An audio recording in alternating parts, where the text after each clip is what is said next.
A paz do Senhor Jesus, queridos irmãos, é uma grande alegria estar aqui com vocês hoje, nesse momento devocional, compartilhando um pouquinho da palavra.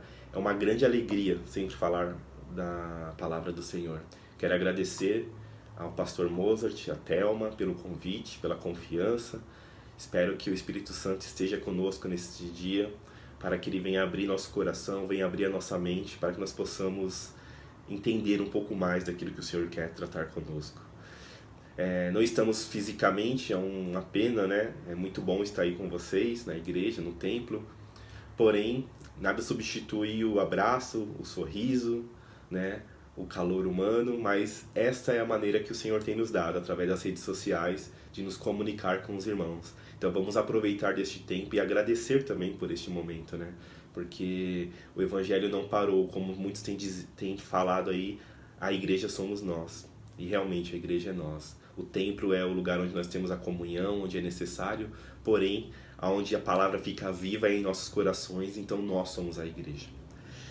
Bom, começar nosso devocional, eu queria trazer para os irmãos a respeito sobre 3 personagens, Paulo e 2 Ananias. Por que 2? Nós vamos ver daqui a pouco. Paulo, não preciso me estender muito, né? Os irmãos já conhecem muito da história de Paulo, sabe que Paulo foi um grande homem de Deus, foi inspirado por Jesus, pelo Espírito Santo. Ele até hoje ele nos inspira porque ele nos deixou várias cartas. Ele é responsável por praticamente escrever a metade do Novo Testamento, né? Se a gente pegar lá o Novo Testamento, a metade dos capítulos Paulo que escreveu e transferiu para a gente todo o conhecimento, toda a inspiração que o Senhor nos deu, que o Senhor deu para ele, para nós. E Paulo, ele realmente foi ousado, ele não tinha medo, ele pregava o Evangelho, ele falava do amor de Cristo com uma simplicidade, e ele foi responsável por levar o Evangelho para vários lugares. Foi ele responsável por fazer 3 viagens missionárias, foi preso, foi acusado. Sim, ele apanhou, de tudo aconteceu na vida de Paulo. Ele teve momentos muito bons, né? E também teve momentos onde ele sofreu bastante. Mas ele ainda nos ensinou várias coisas através das cartas dele, inclusive que para ele morrer com Cristo é lucro, né? Então Paulo é esse homem de Deus muito inspirador para nós. E ele nos ensina até hoje muitas coisas, né? Só que antes disso, ele era um perseguidor de cristão. Ele era aquele que matava, ele pediu ordem para matar todos os cristãos. Ele tinha essa autorização quando quando o Senhor tocou nele, falou com ele, e aí dali ele se arrependeu. Mas até então ele era um grande perseguidor dos cristãos. E aí até ele ter esse encontro com Jesus. Então Paulo dispensa comentários, né? Todo mundo conhece muito da vida de Paulo. Se você não conhece, te convido a você a mergulhar um pouco mais, porque é uma vida muito inspiradora para nós cristãos. Só que eu quero destacar hoje, nesse momento, sobre os outros 2 personagens, Ananias. Existem 2 Ananias na vida de Paulo. Eu quero começar pelo que está lá no capítulo Atos 23, 1, que diz assim: Fitando Paulo os olhos no sinédrio, disse: Varões, irmãos, tenho andado diante de Deus com toda a boa consciência até ao dia de hoje. Mas o sumo sacerdote, Ananias, mandou aos que estavam perto dele que lhe batessem na boca. Então, ele mandou que batessem em Paulo. E não satisfeito com isso, além de acusá-lo, né? No 24, Atos 24, 1 diz assim: 5 dias depois, desceu o sumo sacerdote Ananias com alguns anciões e com um certo orador, chamado Tértulo, os quais apresentavam ao governador Líbelo contra Paulo. Então, ele não somente mandou a bater em Paulo, como ele também quis ir lá ver, acusar Paulo diante do governador. Então esse é o primeiro Ananias que eu quero destacar aqui. É um Ananias que é acusador, que é orgulhoso, né? Que é cruel com Paulo. Ele quis acusar, né, Paulo. Ele acusou Paulo, na verdade. Mas eu não quero dar destaque para este Ananias, não. Se a gente voltar lá em Atos 9, versículo do 10 ao 19, aí é esse tipo de Ananias que eu quero... É este Ananias que eu quero destacar neste dia aqui, que diz assim, ó. Atos 9, 10. Ora, havia em Damasco um discípulo chamado Ananias. Disse-lhe o Senhor numa visão: Ananias, ao que respondeu: Eis-me aqui, Senhor. Então o Senhor lhe ordenou: Dispõe e vai à rua que se chama Direita, e na casa de Judas procura por Saulo, apelidado por Tarso, pois ele está orando. E viu entrar um homem chamado Ananias e impor-lhes as mãos para que ele recuperasse a vistas. Ananias, porém, respondeu: Senhor, de muito tenho ouvido a respeito deste homem. Quanto males tem feito aos teus santos em Jerusalém. E para aqui trouxe autorização dos principais sacerdotes para prender a todos que invocarem o teu nome. Até aqui no 14 você percebe que Ananias ele foi chamado por Jesus, pelo Senhor, e imediatamente ele respondeu: Eis-me aqui. Assim que Jesus apresenta para ele para onde ele tem que ir, ele se recorda, ele sabe quem é o Paulo. Ele sabe qual que é a missão que Jesus está dando para ele. Ele se assusta, ele fica com medo. Isso é comum, irmãos. Todos nós temos medos. E ele fala: Senhor, mas esse é aquele que mata, é aquele que está perseguindo os cristãos, que estão prendendo. É isso mesmo? Então, Ananias sim, ele demonstrou medo. Porém, no primeiro momento ele foi obediente. Ele falou: Eis-me aqui, independente do que é. Eis-me aqui, Senhor. Quando o Senhor fala para ele, ele fala: e agora? Mas continuou. E aí no 15 o Senhor diz assim. A palavra diz assim: Mas o Senhor lhe disse: Vai, porque este é para mim um instrumento escolhido para levar o meu nome perante os gentios e reis, bem como perante os filhos de Israel. Pois eu lhe mostrarei o quanto lhe importa sofrer pelo meu nome. Então Ananias foi entrando na casa, impôs as mãos sobre ele, dizendo: Saulo, irmão, o Senhor me enviou, a saber, o próprio Jesus que te apareceu no caminho por onde vinhas, para que recuperastes a vistas e fiques cheios do Espírito Santo. Imediatamente lhe caíram os olhos dos olhos como uma escama, e tornou-se a ver. E a seguir levantou-se e foi batizado. E aí ele complementa aqui no 19. E depois de ter se alimentado, sentiu-se fortalecido, então permaneceu em Damasco mais alguns dias com os seus discípulos. Então aqui o que a gente consegue entender? Ananias sim, ele teve medo, mas ele foi obediente. Ele seguiu o caminho. Ele seguiu a missão que o Senhor tinha dado para ele. Ele foi até aquele endereço.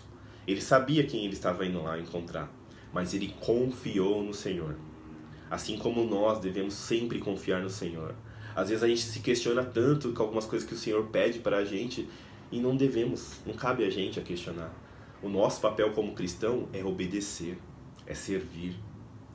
E eu não sei o que passou na cabeça de Ananias até aquele caminho. Eu não sei se o caminho era curto, a Bíblia não fala. Se era um longo caminho, se era dias, se era horas, se era minutos. Não importa o tempo que foi. Eu tento imaginar que talvez no caminho Ananias talvez pensou em desistir. Mas ele percebeu que acima do medo estava a obediência.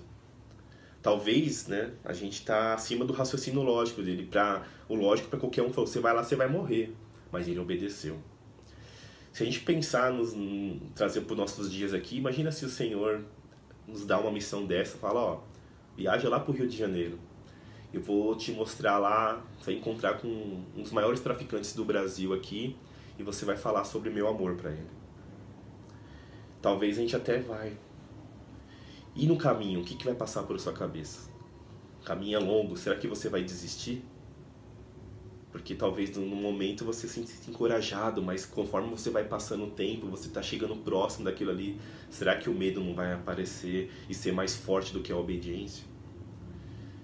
É isso que nós temos que tomar cuidado, nós temos que sempre obedecer e servir ao Senhor. Aqui a Bíblia não fala, estou somente trazendo aqui uma reflexão, não fala se Ananias demorou para chegar lá ou não. Mas como que seria o nosso comportamento? E diante disso tudo, Nós vimos aqui 3 personagens. Paulo, que todo mundo conhece muito. Esse primeiro Ananias que eu citei, que quase ninguém conhece. E esse aqui, que é aquele que despertou Paulo para o Evangelho. E neste dia eu te pergunto, existiram 2 Ananias na vida de Paulo. O primeiro foi o responsável por despertar o Evangelho, né? Despertar aquele que levaria o Evangelho para todo mundo, que seria um grande homem inspirado por Deus. O segundo foi aquele que acusou Paulo. Foi aquele que tentou calar o Evangelho, mas não conseguiu, porque o Senhor, ele é maior do que qualquer tentativa humana de calar a voz dele. Mas nesse dia aqui eu quero refletir com os irmãos e pensar: qual Ananias nós queremos ser? Aquele que tenta calar o Evangelho ou aquele que desperta o Evangelho? E aí, pensando nisso, né, você percebe que esse Ananias aqui que despertou Paulo para o Evangelho, a gente só vê ele uma vez na Bíblia. Ele não aparece mais. Só que ele é muito importante para nós. Porque foi ele que despertou Paulo. Ele teve uma grande missão. Ele não teve medo, ele foi obediente. Ele só apareceu nesse único momento. Mas ele fez o despertar de um grande homem de Deus. Talvez você tenha vergonha de falar em público. Talvez você tenha vergonha de fazer um devocional. Talvez você tenha vergonha de mandar um WhatsApp para um amigo com alguma palavra do Senhor. Talvez você tenha vergonha até mesmo de publicar nas suas redes sociais alguma coisa sobre o Senhor. Ou talvez você, ao contrário, você acha que para você ser um grande homem de Deus, você tem que ser como Paulo, que pregou o Evangelho para todos os mundos, para todos os lugares, para todos os povos. E você fica esperando e talvez você até se frustre porque você não consegue atingir todos os povos que você gostaria. Seja qual for o seu pensamento, seja o de vergonha por falar da palavra, ou aquele que te frustrado porque você não pregou o Evangelho para um monte de gente, você não tem uma facilidade como um pastor tem, como um missionário tem, de levar o amor de Cristo.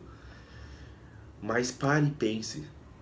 Ananias, ele apareceu somente uma vez, cumpriu a missão do Senhor, e ele foi responsável por despertar aquele grande homem que foi Paulo. E eu te pergunto, será que você precisa realmente pregar para todos os 4 cantos do mundo? Talvez esse não é o seu chamado. Assim também como você não deve se envergonhar de falar, fazer um devocional, orar por um amigo, mandar um WhatsApp, publicar na sua rede social, falar do amor de Cristo para alguém.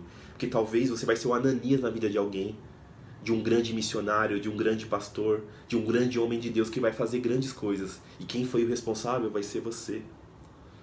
Então não espere grandes coisas. Comece pelo simples. Ore ao Senhor, peça para que Ele tire a vergonha. Seja ousado. Obedeça ao Senhor. Talvez você vai ser responsável por despertar um grande homem na obra do Senhor. Talvez você não vai ser lembrado aqui nessa terra mais, porque você só falou para uma pessoa. Mas essa pessoa vai levar o Evangelho para todos os cantos desse mundo. Não espere também querer fazer grandes coisas. Faça o simples, mas faça aquilo que Deus está te chamando para fazer. Porque eu tenho certeza, talvez você não vai ser recompensado aqui nesta terra, mas você vai ser recompensado pelo Pai, que zela por nós todos os dias. E que se você for obediente a Ele, grandes coisas Ele vai fazer por você nessa terra e também vai reservar um lugar muito especial para você lá no céu. Então, essa é a palavra que eu tenho para esse dia. Espero que o Espírito Santo tenha aberto seu coração, a sua mente para o entendimento. E eu quero agradecer, desejar que vocês fiquem na paz do Senhor Jesus. E não esqueçam de se inscrever no nosso canal aqui da Moca. Ative o sininho para que você possa receber outros devocionais também como este. Tá bom, amados? Um grande abraço. Fiquem na paz do Senhor Jesus. Amo vocês. Um forte abraço. Boa tarde, a paz do Senhor. Ficamos aí então com um devocional enviado pelo nosso irmão Rafael Dourado, da nossa igreja ali no Parque Cruzeiro. E que você seja edificado por esta palavra, finalizando aí o nosso devocional, que você ore pela vida dele, pela igreja dele, pela esposa, pelo filho. Ele já esteve na África, no Amazonas, bem envolvido com missões. Na nossa igreja mesmo, fizemos um culto de envio para ele quando ele foi para a África, com aquela macarronada, talvez alguém vai se lembrar. Então, que a gente venha orar uns pelos outros e sermos edificados pelo Senhor. E hoje, quarta-feira, 20 horas, no nosso canal do YouTube e também do Facebook, nós teremos a transmissão do nosso culto de ensino. Então, compartilhe também essa informação. Que Deus abençoe.